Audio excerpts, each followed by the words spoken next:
Well, welcome everyone, and thank you for joining us. This is our second conversation in this series where we sit down with a seasoned CEO to have real candid conversations about what it really takes to build a strong organization. In our first session, we talked about A players, what they look like, how to identify them, and why they matter. Today, we're taking a step back and looking at something even more fundamental, the overall health of an organization. Because here's the reality, most companies don't struggle because they lack talent. They struggle because their systems, leadership alignment, and people infrastructures aren't built to sustain that talent. And just like individuals need annual physicals to stay healthy, organizations need a way to assess what's working and what's not before it becomes a real problem. So, Bob, thank you again for being here with us. Your leadership experience and perspective are incredibly valuable, and I'm really looking forward to having a candid and meaningful conversation with you today. So, how about this? Let's just dive in. Sounds great. Thanks for having Perfect. me. Thank you. So, Bob, most of us understand the importance of an annual physical for our health. Even when we feel fine, doctors still recommend regular checkups. From a leadership perspective, why do you think organizations tend to wait until problems show up before evaluating the health of their teams? Well, it's a great question, Andrea. The reality is that we don't think about companies as living organisms. We don't think about them as like people. Fact is, every organization is simply a group of people. And each one of those people probably usually gets a physical every year, right? But we don't look at the company as that physical element that we think about with of ourselves. So the truth is, a human or a plant, anything living, either grows or dies. And so you've got to be growing. The same thing with a business. And an organization has to grow or it's going to die. And that's just the way it is. It's not pretty, but it is the fact. So for you to be able to continue as a person, you've got to take care of yourself. You've got to go in and get that annual physical. We all need nutrients. We need to do some exercise. We need to read. We need to grow. It's all about growing, and the best way to grow is to get out of your comfort zone. Businesses that start with something, let's say 5 years ago or 10 years ago, get bigger and bigger if they're successful. And the challenge is, as you get bigger and bigger, just like as you get older and older in life, you continue to need more and more nourishment and more activities that drive growth for you individually. And those individuals within an organization need to grow individually so that the organization can grow as a whole, as an organization, continue to thrive, drive more higher profitability, more growth, more customers, happier customers, larger customers. So, yeah, we just don't think about an organization as a living being, but in fact, it's helpful to do that because if we don't pay attention to the health and welfare and well-being of the company by caring for the health and welfare of the people in the company, then we're going to suffer the consequences of slower growth, ultimately flat growth, negative growth, and then ultimately death. And what I've seen across organizations is that a lot of issues are already there. They're just not visible. You don't see breakdowns until they show up as turnover, disengagements, missed targets. And by then, it's already expensive.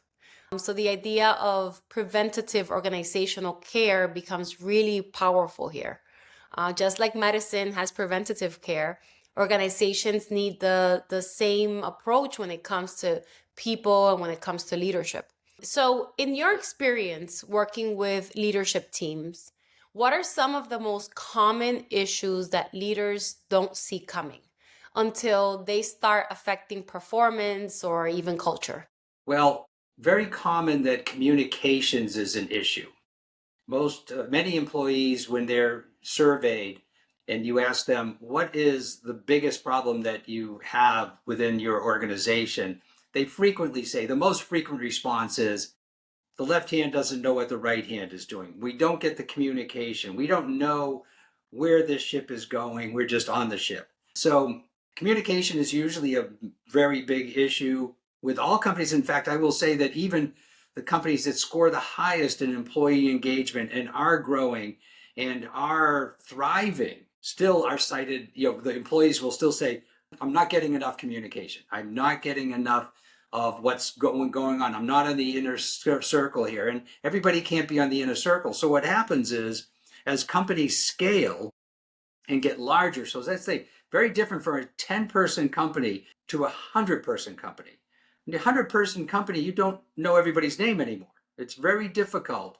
And it gets over 100, forget it. You're not going to be able to do it. I've been there. The last company grew to over 1,000 from 4. So it's, and once you get over 100, things change. So now you have to put systems in place, which of course is what part of what Arka HR does, is help instruct companies on leadership teams on how to put those systems in place, things that provide things like regular engagement surveys of employees to find out what's going right, what's going wrong, and what could be better. Provide all hands meetings on a regular basis so that you're communicating, providing regular memos that sort of, it could be videos. And I know a company that I sit on the board of where the CEO actually puts a 5-minute, or maybe it's a 2-minute at this point, video out every week of sort of what went well for the week, sort of rear view mirror, what's looking forward for the next week, and where we are for the year. But a very short video, but it's a great method of communication that's very inexpensive, and it can be sent to everybody, and everybody stays on the same page. So systems around checking out how's the employee base doing. Customers leaving is a sign of a problem, that if you run into lost customers that's higher than your norm. Obviously employee churn, employees leaving, employees complaining, leadership, management being misaligned, and management arguing, sometimes openly. If you have an employee that's not an A player, and other people are having to make up for the work that's not getting done by him or her, that's observed throughout the company. Word gets out. And if you're a leader and you're keeping that person for whatever reason, maybe it's a relative, maybe it's a friend, or maybe you just can't stand terminating people that aren't carrying their water, that's observed. And now the employees are saying, wait a minute, is this really where I want to work? I want to work with other A players. So I really think that, the signs are fairly obvious, but if they're not obvious to the leadership team, they will be obvious if you execute one of those Arka HR surveys of the employee base to get honest, anonymous feedback that the leadership team can read. It's sort of like if you don't ask your customers how you're doing, the customers are going to drift away. You want to have the courage to ask your customers, how are we doing? Are there things that we could do that would better serve you? Same thing with your employees. The employees are the ones that should be talking to the customers and getting that kind of input. So you've got to have the courage to ask how you're doing with your employees and what could be done better, and listen carefully. Yes, that's such a big one. And what's interesting is that none of these start as major problems. For the most part, start small. Perhaps it can be a slight misalignment at the leadership level. Managers who never trained to lead, unclear accountability, and over time they just compounds. And by the time leadership feels it, it's impacting morale, execution, retention. This is where having a structured way to evaluate these areas early becomes critical. So, Bob, when organizations start experiencing things like turnover, inconsistent performance, or low morale, leaders often focus on fixing the symptom. In your view, how important is it to take a step back and diagnose the systems behind those issues? Yes, it's critically important, but the symptoms are what you're observing. But until you actually get the straight talk from those that are being negatively impacted, could be me, it could be the leader is doing something that's just annoying people and is making all the decisions. I'll give you an example. In my first business, I had a 50-person company. It was doing okay. It was growing and it was a little bit profitable, but not as well as it should be. I was making all the decisions because I was the CEO. I felt, I started the company. I'm the CEO. I need to be making all the decisions. I had a leadership team. Wasn't the greatest, but it was good. They had functional expertise in marketing and sales and so forth. But I still wanted to make all the decisions, and I kind of made all the decisions. And that was really irritating to my management team and irritating to the people in the company because they were better qualified to make marketing decisions than I was. So that was just something that I was doing until I got to the point where I was really struggling and brought in an outside consultant to actually help me understand and survey the team, find out what they're telling, what I'm not hearing, because they were kind of afraid to tell me, and get an independent survey to come in and find out what the real problem was. I didn't know. And as soon as I started to just say, okay, you know what? I'm not making those decisions. I'm going to try to make no decisions. I'm going to try to leave all the decision making to the people that are in the decision on sales, pricing, where we're going to advertise, marketing leader. I'm going to back out. And suddenly the company really started to grow much more attractively, much quicker, even though it was larger. So it had a larger denominator, but the company really kicked into growth, more profitability. My job became a lot easier because I wasn't doing as I wasn't making decisions that I really wasn't equipped to make.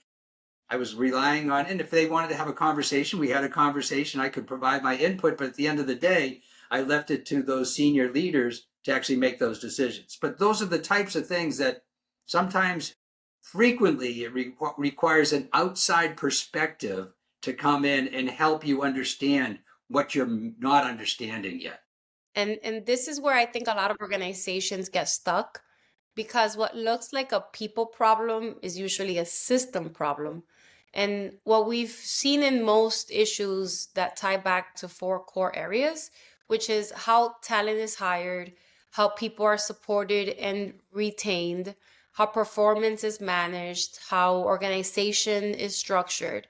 And if those systems aren't aligned, you can keep fixing symptoms forever without actually solving the problem. Organizations don't break overnight, they drift overnight, and over time. Bob, in healthcare, early detection can prevent much bigger issues later. From a business perspective, what happens when organizations wait too long to address people and leadership challenges? Same thing happens to a person to an organization that happens to a person, right? If you're not taking care of what you're putting in your body, if you're not taking care of how you use your body, how you exercise your mind, how you go about your daily life, you deteriorate, right? If you just eat anything that you want in as much quantity as you want and just spend your day, whatever, watching TV or just going through the motions, but not exercising, not taking care of yourself, not really keeping yourself going, you're not going to last that long. You're not going to live as long as you would probably if you were paying attention to what you're eating, giving yourself good nutrition in moderation, everything in moderation, including moderation, by the way. But you've got to take care of yourself. The same thing with an organization.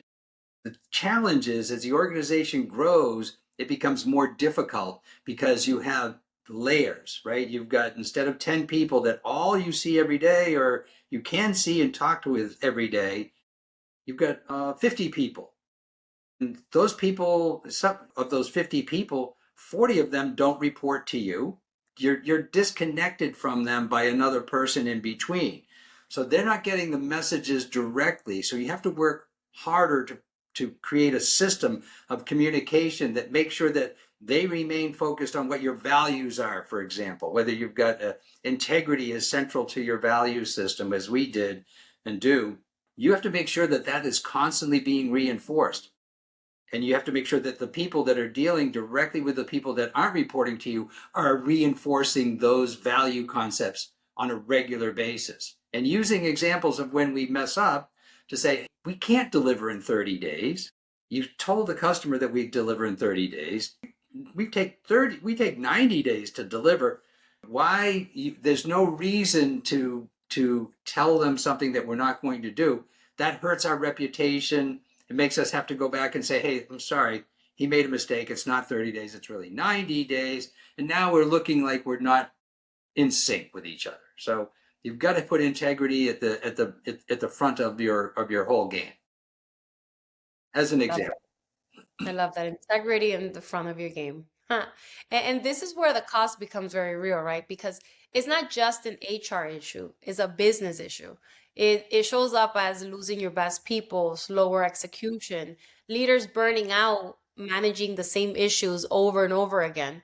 And the hardest part, most of it is preventable. This directly impacts productivity, growth, and leadership effectiveness.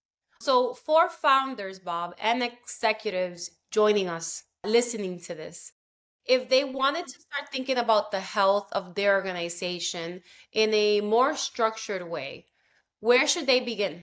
I think they have to begin with that physical. They have to get, and my suggestion is a third party assessment of where you are in terms of employee satisfaction, customer satisfaction as well, in terms of hiring. Assess your hiring profiles.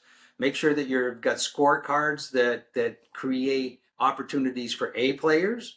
Make sure that you're not carrying people within the organization that aren't really the right fit.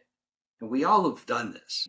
I was in a room with Jim Collins, who wrote Great by Choice and Good to Great, and he's a fantastic business person and teacher, really a researcher.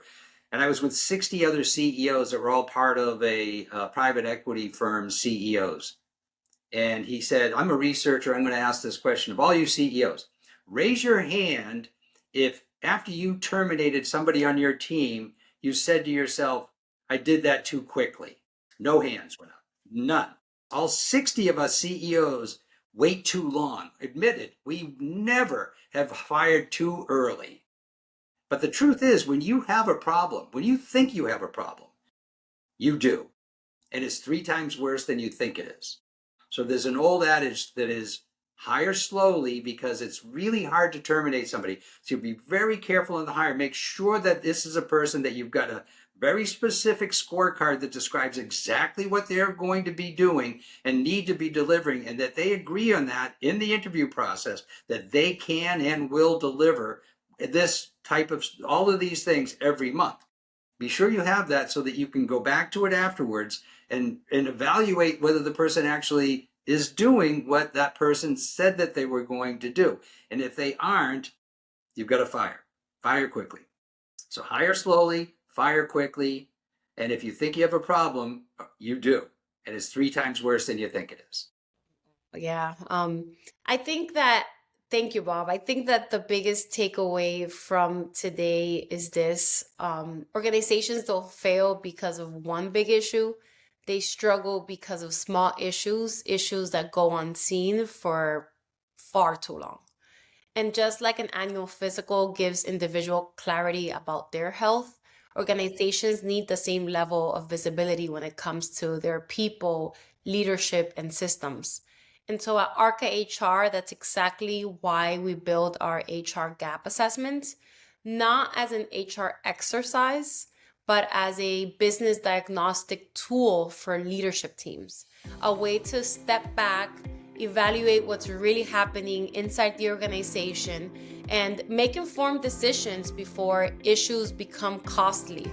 So, Bob, this was such a powerful conversation. Thank you for being open and for being real with us. I'm sure that executives watching this will get as many benefits from this, from your wisdom, as we do. So I appreciate you being here again this week, and I hope that everyone watching is also getting a lot from these conversations.